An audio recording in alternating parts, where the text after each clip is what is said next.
Hello, and thank you for tuning in to Starting Small.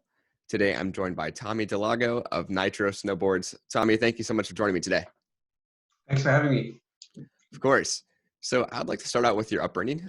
So where did you grow up, and what was your childhood like?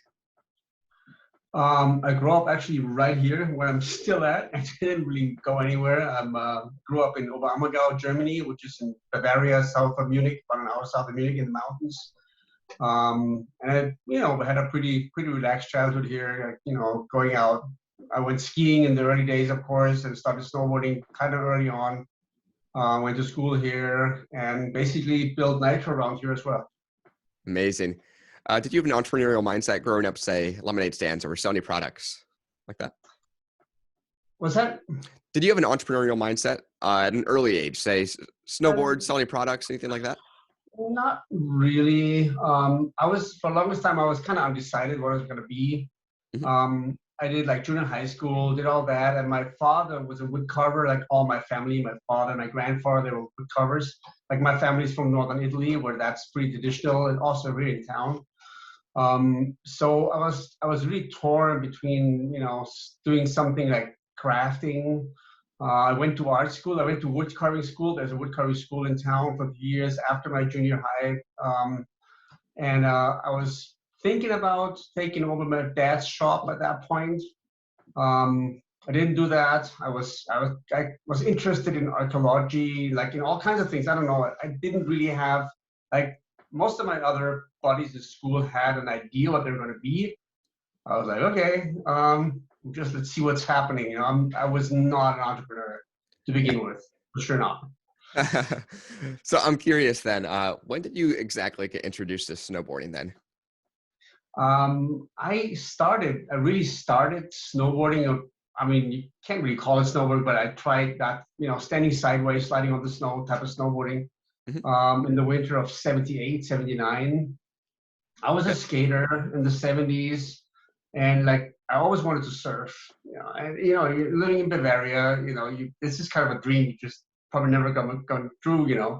So snowboarding for me was really my way of surfing the mountains.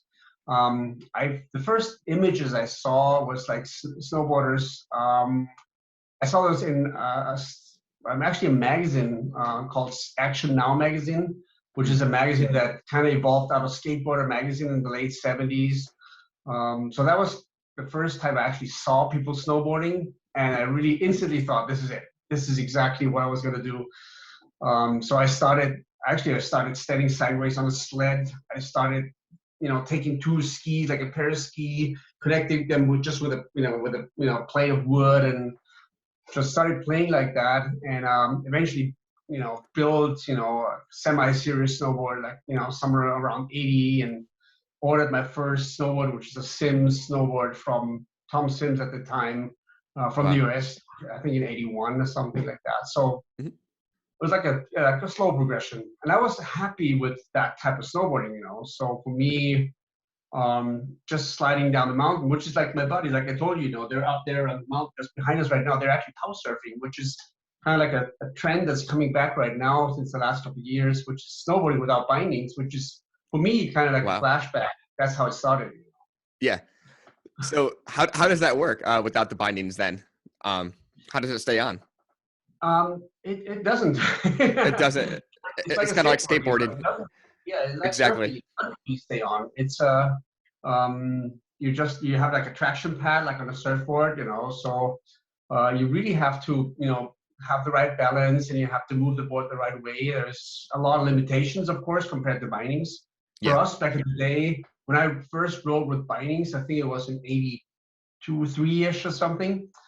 For me, it was a full revelation of, wow, this is pretty crazy. You can do all these things. You can actually ride on a slope, like on Yeah. a ruined slope, which you couldn't do before. And house surfing is, kind of like, taking everything back, like just reducing it to the bare limit, to the bare bones. And it does work a lot better if you have a board that's specifically made for it. Yeah. So good house surfers are not just flat snowboards without bindings. They're specifically made. They have specific designs that make them work, turn Yeah. better, and hold an edge better. So it's Amazing. fun. Yeah. So talking on this progression then, did you end up going to college? And if so, where did you go and what did you study? No, I didn't go to college. I just did junior high and high school, and that was it. So, but I didn't go to college. You Like I said, I was kind of torn. I was really interested in archaeology. Yeah. Like that could be cool. And then I kind of figured that's kind of like an art without future. Like, there's like no, jobs there really. It's just like interesting. I just always thought it's interesting to, dig up old stuff and kind of like living in this area, which is kind of full of heritage. And like the Romans came through here and people found like some 20, 30 years ago, they found like weapons of Rome or like of a Roman camp. And Wow. like the Celts were here. And so you kind of like, it's kind of cool when you walk around, in the mountains, the Alps. There's a lot of traces of old cultures, like, Yeah. like old paths, like old, all kinds of buildings and ruins and stuff, like all the castles and all that stuff.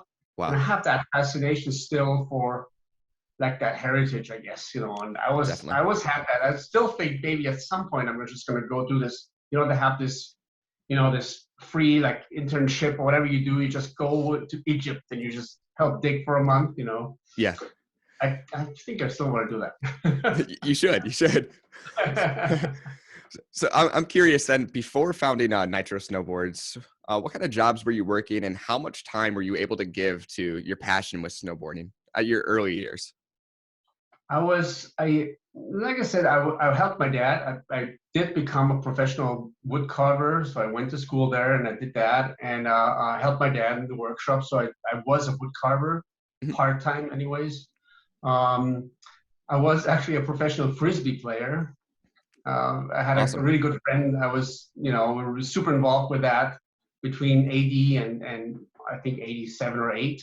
Mhm. We did competitions, but we also had show teams. So we did like these, freestyle Frisbee demos and shows. And, so that was, kind of an income. Yeah. Um, that was really mainly what I did. I turned down a job offer to be an insurance guy. They were looking for people that had like a craftsman's education and a high school education for like a special type of insurance for craft people, but I really, mainly got into snowboarding, and I started probably the first large snowboard school operation, snowboard camp operation Mhm. in 86, 87, which was my main job for 4 or 5 years until we started Nitro. Amazing.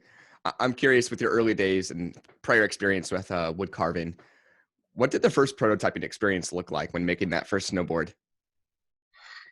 Yeah, like I said, it was pretty crude. I was like the first boards I built were not really like boards, they're like other things turned into something that's rideable. Like I said, I took a pair of skis, cut them like in half, just took the front half and mounted a plate on top of them. I used the water ski.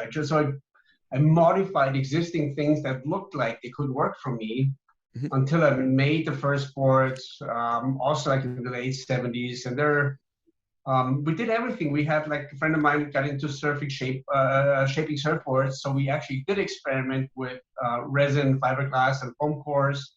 So we made boards that were made like a surfboard. Mhm. We made boards that were made purely out of fiberglass.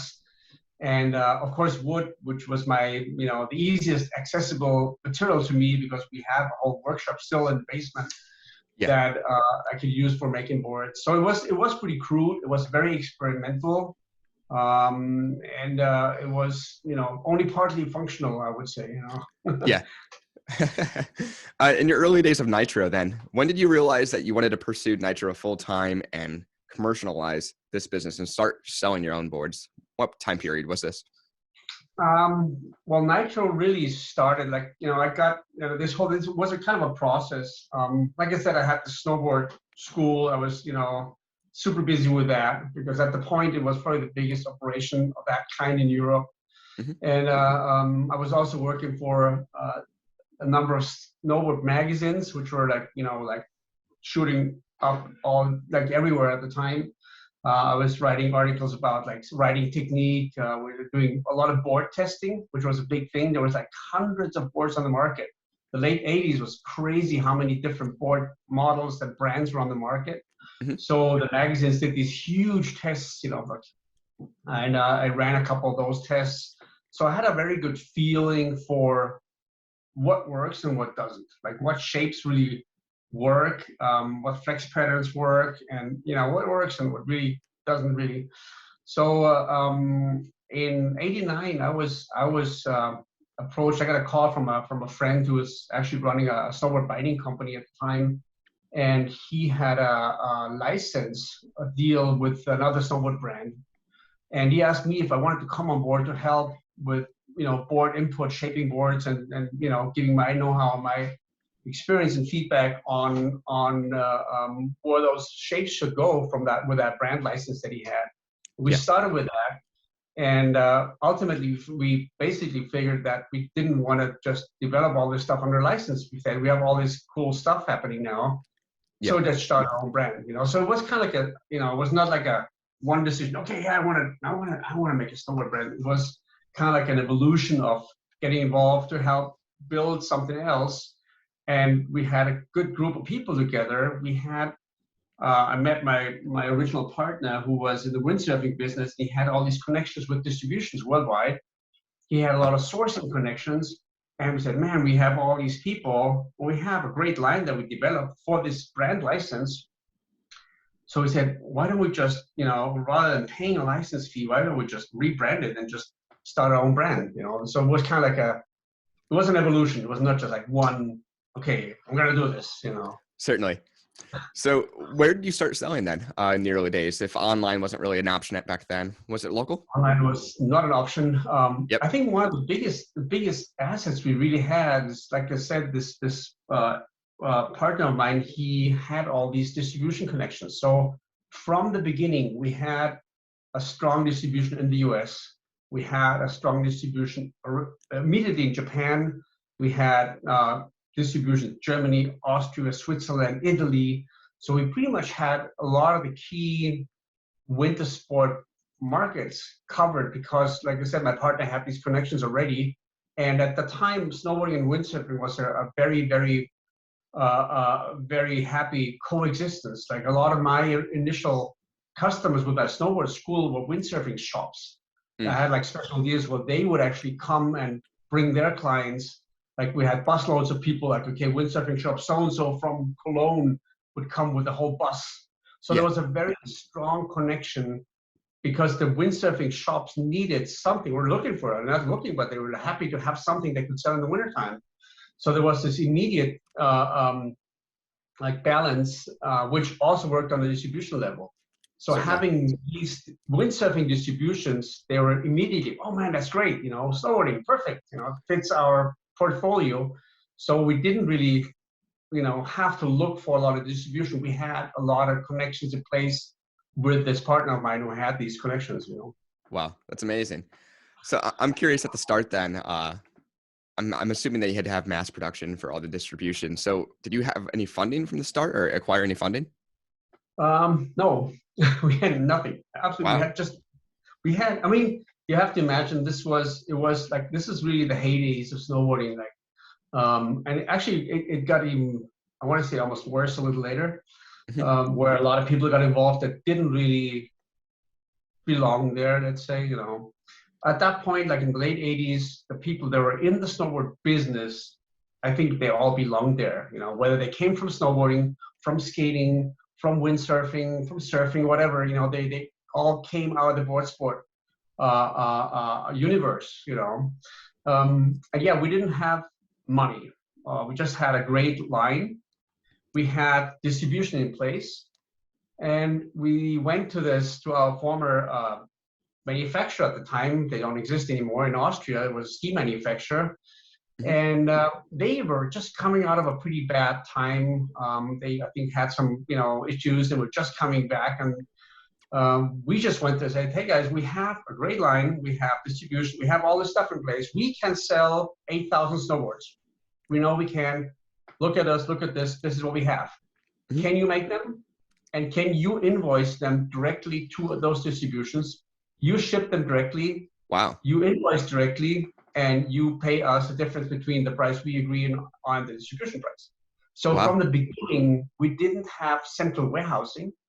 We actually ran a model that you now, call drop shipment. That's kind of Exactly. like has developed into the coolest thing in the last decade or so. Yeah. That's how we started because we had no choice, Oh, sorry. You're good. You're good. So yeah, we developed we really had to do it this way. We just needed a good partner. So this board factory, ski factory, they didn't have much to lose. And they said, okay, yeah, this looks cool. Let's do it. And Wow. they were financing the production. We only did boards in the very beginning. So they financed the production, and they shipped direct to all distributions, and they actually invoiced to the distributions, and they just paid our cashback that was in between our buying price and the distributions price. Yeah. And for the longest time, we did not have a central warehouse anywhere. We still do it like this for most of the country. We just actually maybe 10, 12 years ago started actually building a central, or using a central warehouse for Europe only, and only for back orders, for just filling up reorders and stuff like that. But I would say still 80% of our initial shipments are still going direct. Wow. That's So, amazing. From those early days. I'm sorry, go ahead. Yeah, but basically we were kind of forced, without having funding. The good thing is, of course, we never had to get any financial partners into the business. Yeah. From the beginning, the whole company was owned, operated, and run by people that are coming from this industry. Yeah. So we're basically always free to do what we wanted to do. The only limitations was that, we were kind of bound to certain suppliers. Whenever we needed a new supplier, next thing was bindings. One of the main things was, okay, can you dropship? Can you work with our system? If you want to do this, great, let's do it. Yeah. We are not going to take one order and ship it to one guy, and then he unpacks it all and repacks it. Why? You ship it to the countries and you invoice these countries. That's how we work. If you can work with this, then we have a deal. Definitely. So. What did from the early days, not now, but what did the design look like when designing a new snowboard and working with that manufacturer to be able to create that and then drop ship that as well? Was that fluent? Yeah, it was pretty easy. The very first board I ever designed was a very, very uncommon snowboard, especially for the time. Of course, it was part of a line. There was many boards in the line. It was everything from the classic, freestyle, all mountain, and race boards and whatever. But the very first board I ever drew on my computer was a powder board, a swallowtail powder board. And we called it the Retro.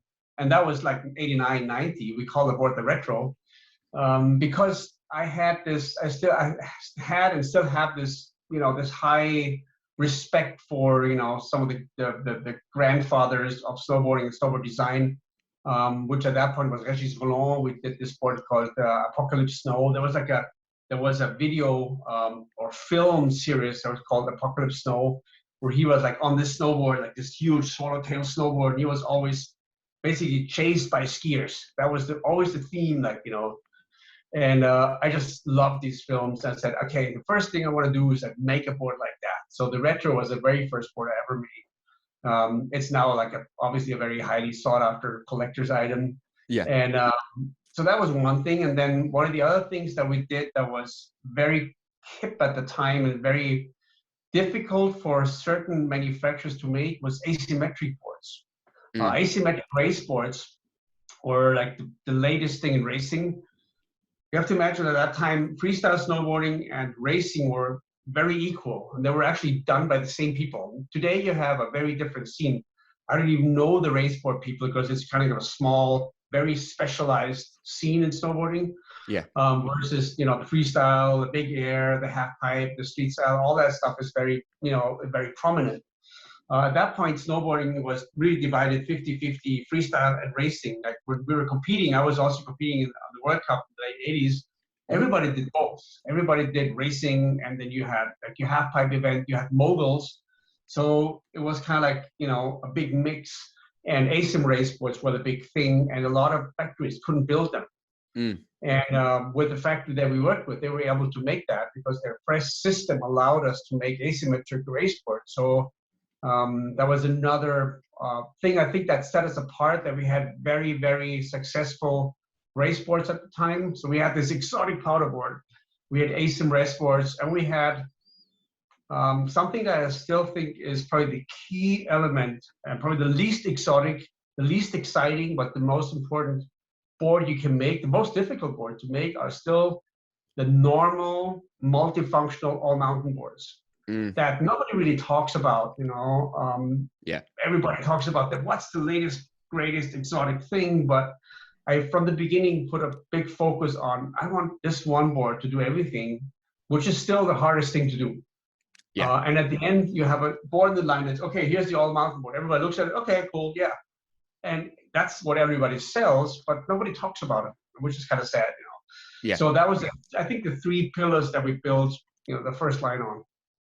Amazing. With such a wide variety, of offerings and snowboards, I'm curious, what were your main marketing strategies at launch to diversify from competitors? I think it was always very rider driven. We did use a lot of personalities. Of course, me already being, or having been in the industry for a while, helped with at least the European market. I was kind of known in that market. We had some riders early on. A really good friend of mine who was the first most successful female snowboarder, Petra Musik. She was a pro rider for us.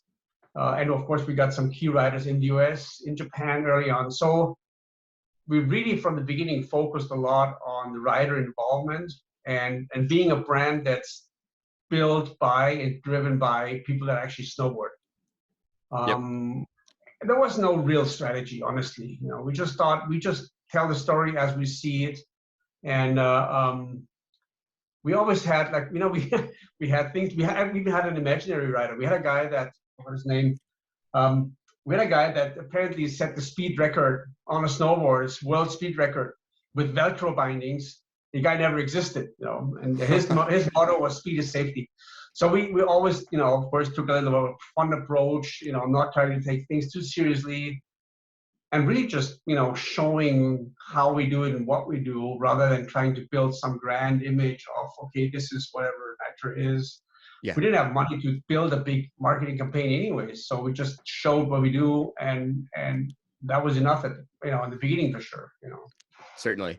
I'm curious, when I look at other brands and when I look at Nitro, you're right. The riders play such an amazing role and tremendous role in the brand's growth. What do you look for in a rider, quote rider, an endorser when joining the brand? It's mostly personality, I think.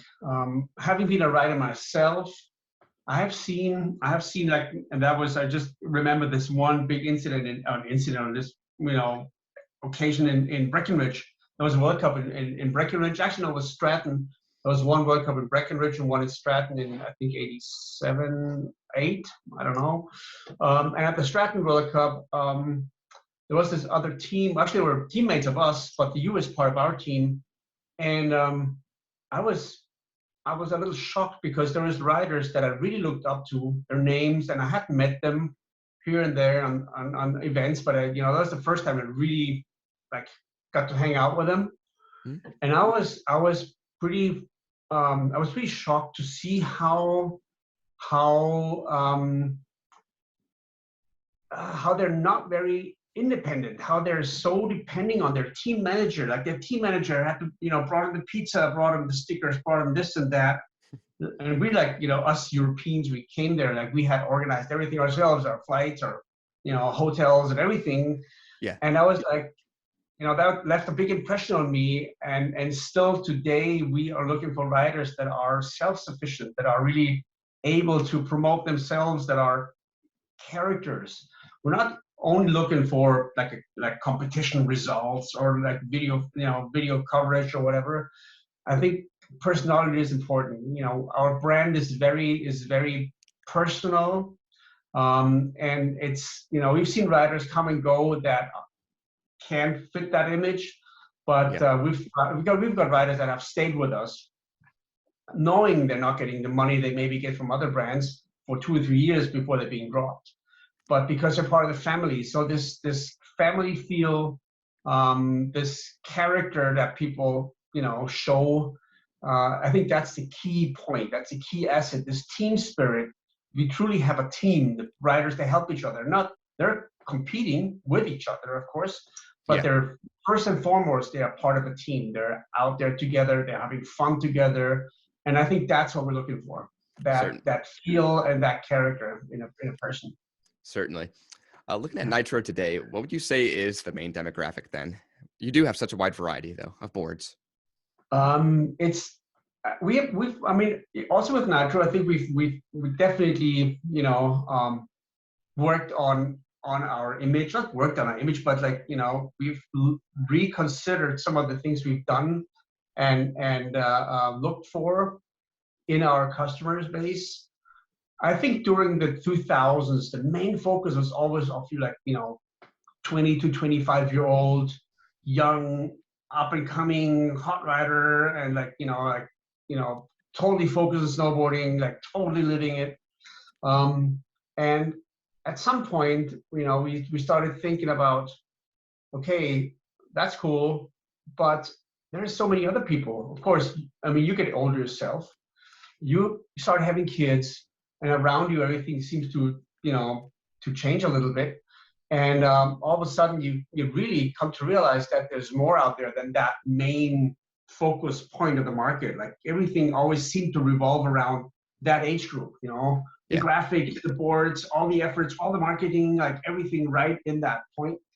And we started, you know, really looking more at other people that snowboard. I always used to talk about snowboarders and people who snowboard. A snowboarder is somebody that really lives the life. And people who snowboard just do it, you know, maybe a week, a year, you know, they come from whatever they come from and they go on a winter vacation. And it is interesting. We have a really small area here, like, you know, locally, and it's not any of the big hotspots of winter sport. You know, it's a really small family resort. With the exception of this mountain over there, which is the steepest slope of Germany, but it only opens, you know, 3 times a winter because it's too dangerous. But the main resort is kind of a small thing. So you don't, it's definitely not a big hotspot for snowboarding or skiing or anything. There's a chairlift, a couple of T-bars, and that's it. So most of the people you see here are not good skiers and not good snowboarders. And, but when you live here, when you ride here, you see these people ride, and say, man, you know, all these people are snowboarding. They all really want to do it, you know, and they deserve the respect. So at some point, you know, about probably 10, 12 years ago, we really started to reconsider, do we want to portray Nitro as this core, you know, brand, you know, in the future anymore? And we said, no, you know, snowboarding is for everybody. And I respect everybody, even if you rent the board. And we used to treat our rental products like, okay, shit, man, we got to do rental stuff. Okay, let's do it, you know. And today I'm super proud, you know, like, man, you know, if somebody is renting a snowboard and he doesn't have the money or he doesn't want to deal with owning the equipment, which is more and more becoming normal. Why is he a worse person than anyone else? You know, he loves snowboarding. That's great, you know. So he deserves a good product. So our demographic, to answer your question, has definitely widened. To me now, I respect any snowboarder, except for like idiots, of course, you know, which exist in any form, in any sport, in any, you know, area. But I really respect, like, you know, the part-time snowboarder, the tourist that just, you know, goes riding once a year, all the way to the full-on diehard core snowboarder.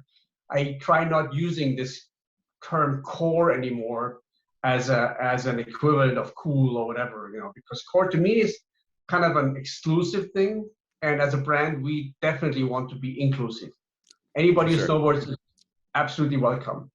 And, you know, growing up with this whole dilemma of snowboarders versus skiers, this whole thing, you know, I lived it, you know, and, you know, once again, this town here was one of the last resorts that actually opened to snowboarding in Europe. And I'm also, now I'm beyond this snowboarder against skier thing, you know. I'm absolutely happy if there's snowboarders and skiers that go out and ride together, you know. The new generation, my kids, they don't grow up like that anymore unless we teach them to. So, like, I even welcome skiers. Let's go ride together. I think that's the main thing, you know. Let's just go out and ride together, no matter where you come from, no matter what your financial possibilities are, whether you're wearing the right jacket or hat or not. You know, I think that's the key message. I think that's defining Nitro today. course. So to the listeners out there, say a snowboarder's listening, how would you describe the differences of Nitro to competitors that they might be looking at as well?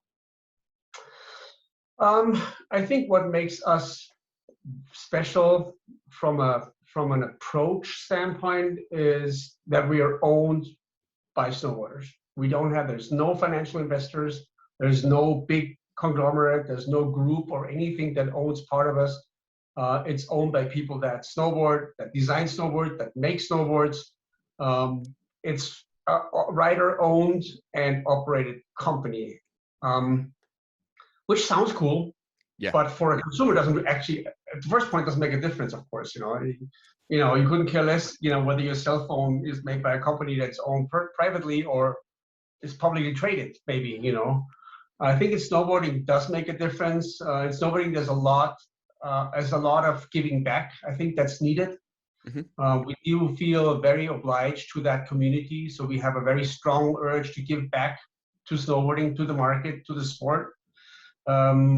We are definitely, not the biggest brand out there, but I think we're serious about what we do. We are diverse, of course. We listen to the riders, we listen to the markets, and I think the big thing is that we're part of the snowboarding community. I think that's something that not every brand can say today. Many brands are now part of, like I said, some other big winter sports, company, and they're just a profit center. Yeah. I'm not saying that the people that work there, a lot of these guys I know, and many of them are my friends. Then there's a lot of people that are super dedicated to what they do. Ultimately, not all the decisions that are being made there are made for snowboarding, but they're purely made for the business. Yeah.